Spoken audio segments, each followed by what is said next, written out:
explain to me why a child who has been raped and is pregnant does not deserve an abortion? Oh, yeah, okay. So, well, first and foremost, I have 2 ultrasounds.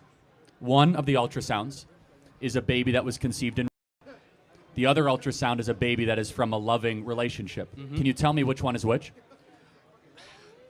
I'm going to be fully honest, I do not know. Please inform me. Well, you can't, because they're both human beings. There's actually someone in this audience here that was conceived in rape. Can you tell me which one it is?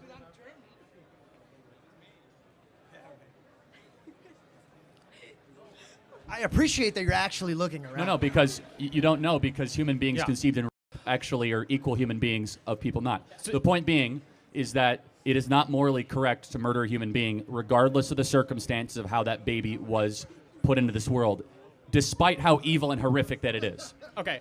You think you've seen political violence before? Think again.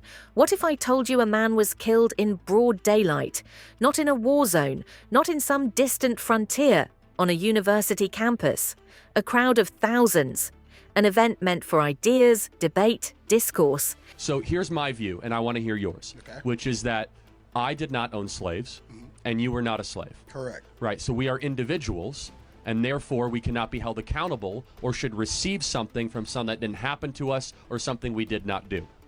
That is a basic law of justice, that I can't be held accountable for something that somebody looked like me did, and you should not benefit from something that somebody you were related to. Now, you'll probably say systemic racism and how that passed down to generations. Happy to address that.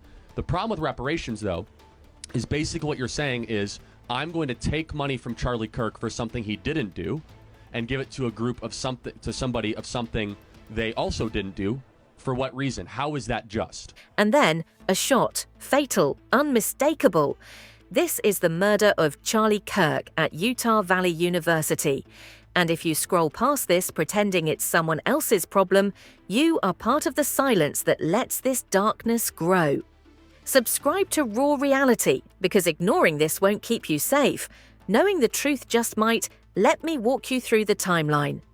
On September 10th, 2025, at Utah Valley University in Orem, Utah, Charlie Kirk, conservative activist, founder of Turning Point USA, was speaking at a public event, part of his American Comeback Tour.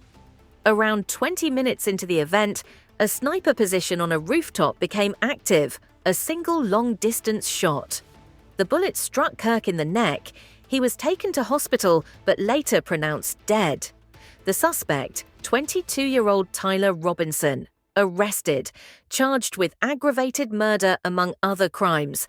Mr. Robinson, for count 1, aggravated murder, a capital felony in violation of Utah Code annotated 76-5-202, in that on September 10th, 2025 in Utah County, the defendant, Tyler James Robinson, intentionally or knowingly caused the death of Charlie Kirk under the following circumstances. The defendant knowingly created a great risk of death to another individual other than Charlie Kirk and the defendant. Notice conviction of this offense may carry the death penalty or pursuant to Utah Code 76-3-207.7, a mandatory term of imprisonment for life without parole or an indeterminate term of not less than 25 years, that may be for life. Prosecutors are seeking the death penalty. You expect universities to be safe havens for speech, but when rhetoric escalates, protections sometimes fail. How was someone able to bring a rifle to an event of thousands? How was the rooftop access unchecked?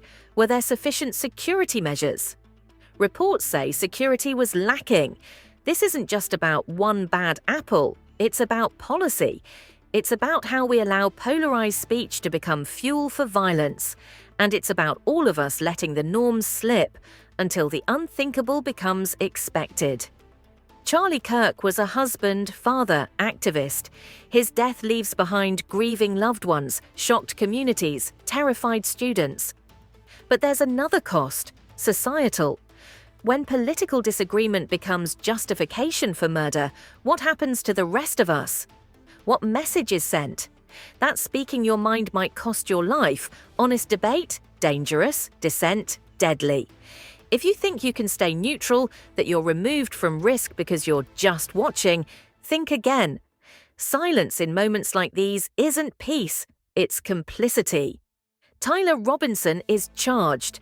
Evidence includes DNA, weapon matching, a Mauser-type bolt-action rifle, rooftop vantage, and in some reports, messages and premeditation. But many questions remain unanswered. What was motive? Was this purely political? Was there ideological hatred involved? How was such a clear threat allowed to go unchecked? How are we going to hold institutions accountable, schools, police, event organisers? Because inaction leads to more tragedy. Here's the raw truth. You can't say you didn't know. You can't claim ignorance once you see how things unfold. If you continue to consume information, but never demand safety, never question the system, never call out when speech turns to violence, then you are part of the problem. Don't be that person.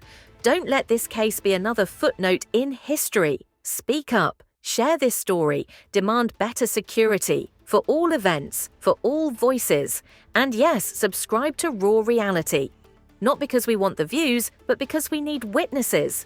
We need people who refuse to look away. We need you. This is Raw Reality, and silence is no longer an option.